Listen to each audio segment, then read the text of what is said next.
Baik, kita tiba di bagian akhir ruang publik KBR hari ini dan bagi Anda yang tidak sempat mendengarkan siaran ini secara utuh, Anda bisa dengarkan kembali di kbrprime.id dan juga pilih ruang publik. Masih membahas soal kenaikan kasus COVID-19 bersama Dr. Adip Kumaydi dari PBID dan juga Ibu Mas Dalina Pane dari Perhimpunan Ahli Epidemiolog Indonesia. Kita ke Pak Adip kembali ya. Pak Adip, saat ini sedang berlangsung pemberian vaksinasi dosis ketiga atau booster nih Pak. Seberapa pengaruhnya nih Pak booster ini terhadap daya tahan tubuh, terutama untuk menghadapi varian Omikron ini? Ya, jadi memang kepentingan booster ini masih dalam satu proses yang riset yang terus dilakukan ya. Artinya referensi-referensi yang mengatakan bahwa 6 bulan antibodi kita sudah mulai turun atau kemudian setahun dan sebagainya, itu memang yang kemudian menjadi satu dasar pada saat ada potensi kemungkinan kenaikan kasus, maka upaya booster itu sangat penting, terutama pada yang kelompok-kelompok yang beresiko tadi gitu.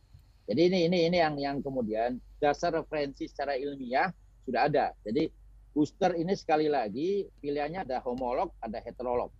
Homolog mamanya kalau yang awal Sinovac, yang kemudian boosternya Sinovac, terus kemudian ada heterolog kalau Sinovac kemudian berganti mau yang golongan RNA ya Pfizer, Moderna atau AstraZeneca gitu. Tapi yang jelas dari semua referensi yang ada semuanya akan meningkatkan antibodi, tinggal kadarnya.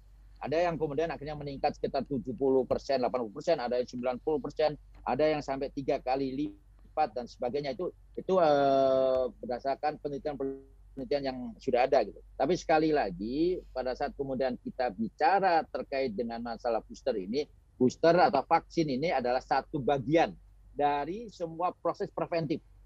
Jadi apa yang disampaikan Bu Mas Delina, saya kira udah bicara terkait dengan lingkungan dan manusianya yang harus juga bersiap-siap gitu.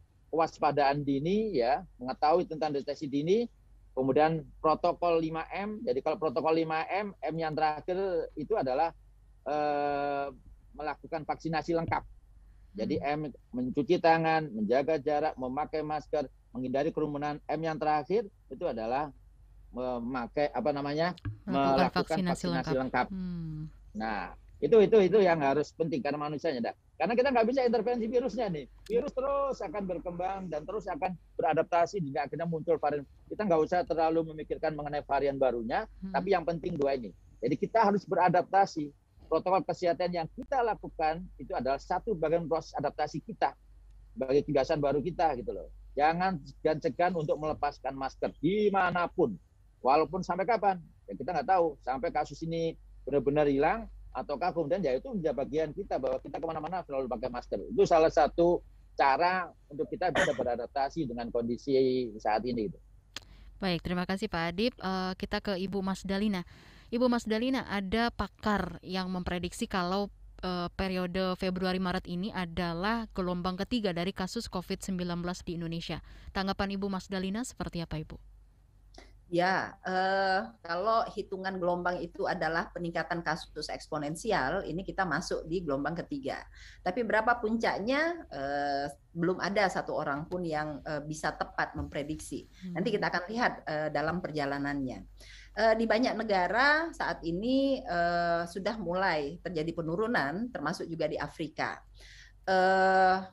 Eropa juga mengalami penurunan, tapi Asia Tenggara saat ini kita sedang meningkat bersama dengan Mediterania dan Western Pacific ya, Pasifik Barat.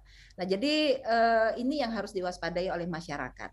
Kalau varian-varian of concern ini, ingat tadi kita masih punya 2 varian of concern yang sedang bersirkulasi, walaupun Omicron saat ini mendominasi, tapi Delta masih juga belum selesai.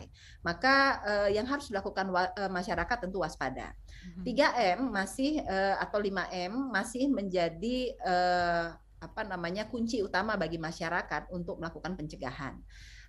Usahakan untuk tidak terinfeksi. Kemudian 3T itu harus masif dilakukan oleh pemerintah. Jadi testingnya ini yang tadi kita bicarakan, testing kita untuk diagnostik ini 70-80% masih didominasi oleh RDT antigen. Padahal RDT antigen tidak bisa memiliki sinyal untuk bisa mendeteksi varian of concern. Seharusnya untuk testing diagnostik itu kita harus tingkatkan penggunaan PCR untuk diagnostik ya. Jadi jika terjadi kelainan pada hasil PCR, maka itu bisa dilanjutkan dengan whole genome sequencing. Jadi 3M, 3T ditambah dengan vaksinasi ya, itu masih menjadi kunci utama di dalam pencegahan dan pengendalian apapun jenis variannya. Oke. Tanggapan dari Pak Adip soal prediksi gelombang ketiga seperti apa nih, Pak? Ya, jadi tadi yang disampaikan Bu Mas Dalina dan tentunya referensi-referensi yang ada di negara yang lain rata-rata ya, mulai dari yang Afrika, kemudian di Inggris dan kemudian di wilayah Asia Tenggara memang tidak sama gitu. Tapi rata-rata sekitar 40-45 hari, bahkan ada yang 50 hari baru kemudian itu akan ada puncak gitu loh. Nah, Singapura tapi sekarang masih gitu loh. Masih banyak kasusnya. Jadi memang kita bisa mengaca pada referensi-referensi yang ada di negara yang lain. Memang kalau di dalam referensi yang ada kecepatan penurunan juga. Jadi setelah puncak kemudian ada kecepatan penurunan yang terjadi. Nah, kita berharap demikian. Kita berharap katakanlah mamanya kalau prediksinya pada akhir Februari ini itu naik puncak, maka itu bisa cepat turun ya. Tapi sekali lagi prediksi ini juga dari sudut pandang epidemiologi itu memberikan satu sinyalemen bahwa ini alarm. Apa yang harus kita lakukan? Maka masyarakat harus siap untuk mencegah supaya ini tidak kemudian menjadi masalah seperti di bulan Juli atau Agustus. Caranya tadi, tetap masyarakat harus protokol kesehatan. Tetap kemudian akhirnya pemerintah meningkatkan 3T tadi. Dan termasuk juga meningkatkan kapasitas kesehatan.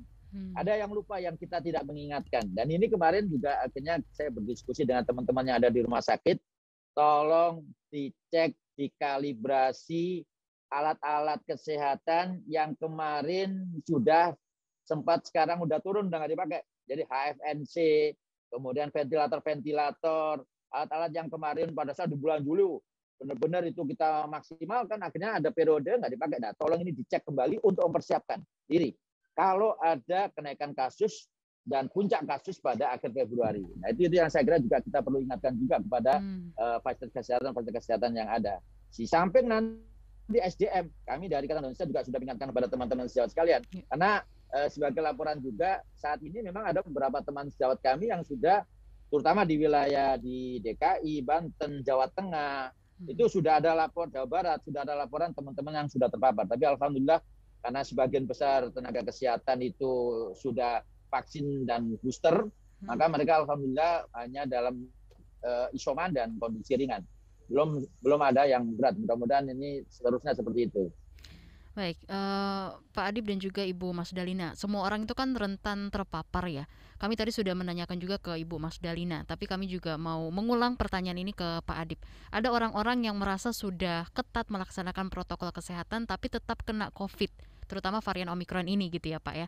Di mana sih dokter titik lengahnya sehingga masyarakat ini masih rentan tertular COVID? Ya, jadi ini juga menjadi peringatan juga ya. Jangan karena merasa kita sudah vaksin, akhirnya kita jadi lengah. Karena vaksin itu tidak kemudian membuat akhirnya orang tidak terpapar.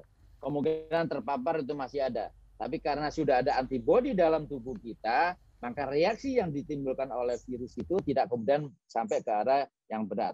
Nah, kemudian bagaimana upaya kita proteksinya? Karena itu tergantung lagi kalau kita terpapar, itu tergantung viral load-nya. Intensitas kita terkena virus itu, ya, terpapar oleh virus itu dalam jangka waktu tertentu, itu menjadi penting juga gitu loh.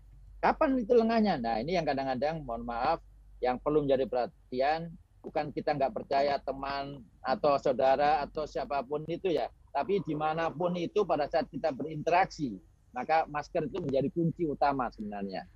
Kadang-kadang kita kan masih bertemu, kemudian kita makan bersama dan sebagainya. Kemudian ini teman saya, mereka udah vaksin, ya kita buka masker lah sama-sama. Nah, hal-hal seperti itulah yang kadang-kadang menjadi titik lengah sehingga kepatuhan kita untuk menaati protokol kesehatan salah satunya memakai masker itu menjadi kunci yang sangat penting juga buat proteksi kita itu. Baik, terima kasih Pak Adip.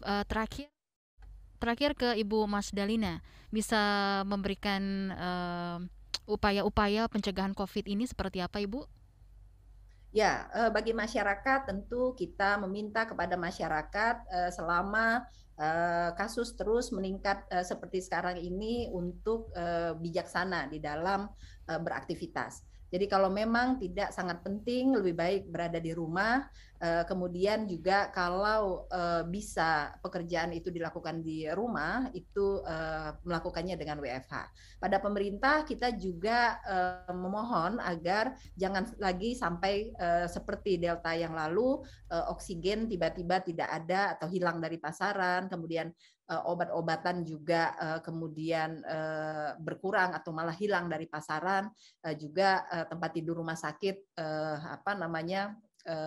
tidak mencukupi. Saya kira pemerintah sudah cukup baik dengan menambah kapasitas rumah sakit, tetapi itu tidak cukup untuk melakukan pengendalian jika di hulu itu arus deras dari infeksi Omikron ini tidak kita tahan. Jadi semua intervensi harus berjalan bersama-sama dan tidak ada satupun intervensi utama yang menjadi kata kunci. Baik, terima kasih Bu Mas Dalina. Dan mungkin terakhir dari Pak Adip ada yang ingin disampaikan, silakan. 1 menit. Ya, jadi sekali lagi saya cuma men-stressing pada masyarakat, pendengar ya, bahwa kita belum selesai dengan pandemi COVID-19 ini. Jadi tetaplah waspada, tetap patuhi protokol kesehatan, dan yang paling penting jika ada keluhan-keluhan yang itu menjadi gejala-gejala yang ada di COVID, maka segeralah kemudian ke fasilitas kesehatan. Dan jangan takut kemudian akhirnya dilakukan PCR atau di tracing. Karena itu sebagai bagian untuk kemudian buat kita, semakin kita cepat terdeteksi, insya Allah kita nggak akan masuk dalam kondisi yang berat. Semakin cepat kita terdeteksi juga, kita bisa melindungi keluarga dan masyarakat.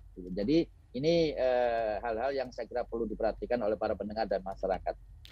Baik, terima kasih Ibu Mas Dalina, terima kasih juga untuk Pak Adip untuk waktunya. Dan pendengar, demikian Ruang Publik KBR dengan tema Waspada Kasus COVID-19 Kembali Naik. Terima kasih sekali lagi untuk kedua narasumber kita di pagi ini, Dr. Adip Kumaydi, Ketua Terpilih Pengurus Besar Ikatan Dokter Indonesia PBID, dan Ibu Mas Dalina Pane, Kepala Bidang Pengembangan Profesi Perhimpunan Ahli Epidemiolog Indonesia PAEI.